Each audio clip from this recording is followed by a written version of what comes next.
में जोड़ दीजिए एस्ट्रिक पीए, ठीक है, प्लस एस्ट्रिक पीबी, ठीक है, दोनों को जोड़ दिया। भाई वापस भेजेंगे कैसे, तो इन दोनों को ब्रैकेट में रखे और यहां लिख दिया रिटर्न।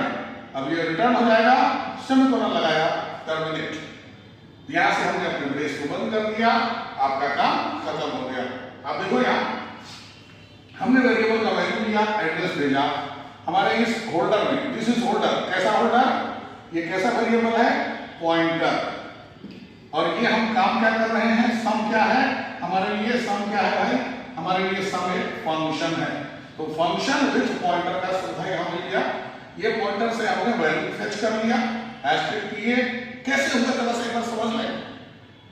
हमने वेरिएबल बनाया था किस नाम से, ए के नाम से, उसमें क्या वैल्यू डाला 5। साथ में हमने एक पॉइंटर स्टार डिक्लेयर कर दिया और उस पॉइंटर का भी एक अलग लोकेशन होगा, इसका नाम होगा पीए। और इस पीए को हमने भेजा क्या है, इस पीए को हमने भेजा है एड्रेस ऑफ ए। तो एड्रेस ऑफ ए क्या है, मान के चलो इसका एड्रेस है 1020, तो ये वैल्यू यहां पर आ जाएगा 1020, करेक्ट। अब देखो आप, हमने पीए का वैल्यू क्या है 1020, लेकिन एस्ट्रिक पीए जो लिखते हैं, एस्ट्रिक पीए जो लिखते हैं, तो पीए का वैल्यू क्या है 1020, यानी एस्ट्रिक 1020। और 1020 क्या है, एक बेस एड्रेस है, उस बेस एड्रेस पर कौन सी वैल्यू है 5, तो ये हमको क्या रिटर्न कर देगा 5, दैट्स ऑल। यानी हमने यहां पर क्या कर दिया, हमने दो साधारण वेरिएबल लेकर के उनके एड्रेसेस को सम नाम के फंक्शन में भेज करके पॉइंटर वेरिएबल में उनके एड्रेसेस को होल्ड करा करके कैलकुलेशन करके और रिटर्न कर दिया। यानी हमारा 2 नंबर का एडिशन ये वापस चला जाएगा यहां इस फंक्शन के पास, वहां से एस में, और तब डिस्प्ले हो जाएगा, सिंपल। उम्मीद है कि आपको ये समझ में आया होगा। हम यहां पर चाहते तो हम यहां एक थर्ड वेरिएबल ला सकते थे होल्ड करने के लिए। कैसे, जरा देखो यहां पर, इसको बिठा देता हूं, आप यहां देखो। हम क्या कर सकते थे, इंटीजर सम मान लेते और या हम सम बराबर ही इन्वर्ट कर दे। इंटीजर सम बराबर एस्ट्रिक पीए प्लस एस्ट्रिक पीबी, हम ऐसा कर सकते थे।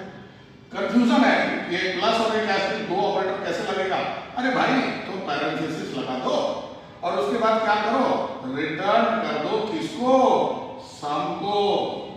है कोई दिक्कत, थोड़ी सी कंफ्यूजन है। बोले सर फंक्शन का नाम भी सम है और वेरिएबल का नाम भी सम है, कोई प्रॉब्लम नहीं होगा। कंपाइलर बहुत आसानी से इसको डिस्टिंग्विश कर लेता है। अगर आपको दिक्कत है, आप इसके नाम को बदल लीजिए, आप इसके नाम को बदल लीजिए, ये सम मत रखिए, आप इसको आईएनटी टेम्प मान लीजिए, रिजल्ट मान लीजिए, आउटपुट मान लीजिए, और जो भी नाम मानिए वही यहां पर रिटर्न कर दीजिए, सिंपल है ना।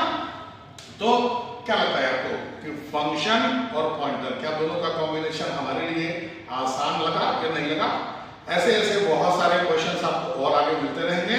आप मेरे इस वीडियो को अगर आपको अच्छा लगता है, आप इसको लाइक करें, सब्सक्राइब करें, कोशिश करें कि आप अपना फीडबैक मुझे दे पाए, सो दैट कि इनमें जो कमियां हैं मैं रिकवर कर सकूं।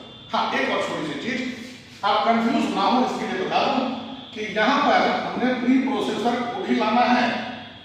मैं आप पर कोई दिक्कत शक नहीं कर रहा कि आपको नहीं पता, मैं ये कह रहा हूँ कि प्री प्रोसेसर भी लाएंगे सो दैट ये कंप्लीट हो जाए।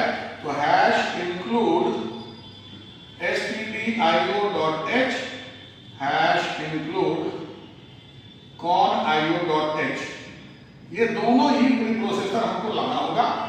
ये पहला मेरा सेक्शन हो गया, दूसरा सेक्शन हो गया मेरा ये फंक्शन का डेफिनेशन, और तीसरा सेक्शन हो गया मेरा ये वॉइड मेन, राइट।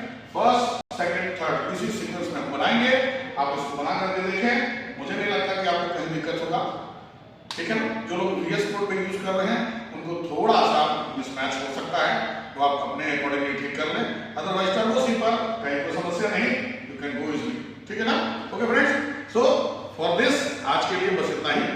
नेक्स्ट मिलते हैं जल्दी ही एक नए क्वेश्चन के साथ, जिसमें फंक्शन भी होगा, पॉइंटर भी होगा, और या हो सकता है कि पॉइंटर होगा, एरे होगा, या हो सकता है फंक्शन होगा या एरे होगा।